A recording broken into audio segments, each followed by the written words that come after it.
காட்டு வழி போறதுக்கு தொட்டிகள் பண்ணழகா தூரத்துல பேரழகா போறவர்கள் கிளி செய்யும் புளிய விட பல்லழகா முருகன் மலை மேல உள்ளூர் நாளைக்கு வளர்ப்பு நடக்கணுமே போதுபட்ட கால் படுப்பேன் நான் பரப்பத்தை அதையோட முன்பரப்பம் அதையோட நெற்றி வயல் பொருளாச்சு நான் நல்லா வரையோட எட்டு மேலே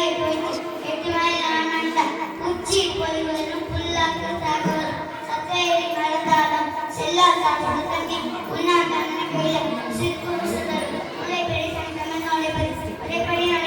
காலை படிகள் வகுப்படி மாலை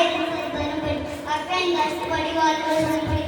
தானே நம்பி கல்லாதவர் வாழ்வர்கள் அதான் படிப்பதை அப்படியே போம்படி ஒளி கூடி ஆயிரம் குழந்தை ஒரே சொல்படி ஒளி எலி ஓடி வந்து ஊரெல்லாம் சுத்திட்டான் ரெண்டு எலி ஓடி வந்து ரெட்ட கம்பு முடிச்சான் மூணு எலி ஓடி வந்து முக்காலியே போட்டுறான் நாலு எலி ஓடி வந்து நான் மசாலா மாற்றினான் அஞ்சு எலி ஓடி வந்து மஞ்சள் அடிச்சிடான் ஆறு எலி ஓடி வந்து அரவாட்டம் பண்ணினான் ஏழு எலி ஓடி வந்து எலி மேலே ஏறினான் எட்டு எலி ஓடி வந்து எட்டி பார்த்துறான் இந்த எலி ஓடி வந்து உயரம் அணிக்கிறான் பத்து எலி ஓடி வந்து பணியோடு திக்கிறான் அதை மற்ற விளையாட்டு அணிலை கைத்தட்டு குக்கு குக்கு குளிப்பாட்டு கொஞ்சம் கிளிய தள்ளாட்டு குட்டி குரங்கிய வாழாட்டு உள்ள நடிய தாளாட்டு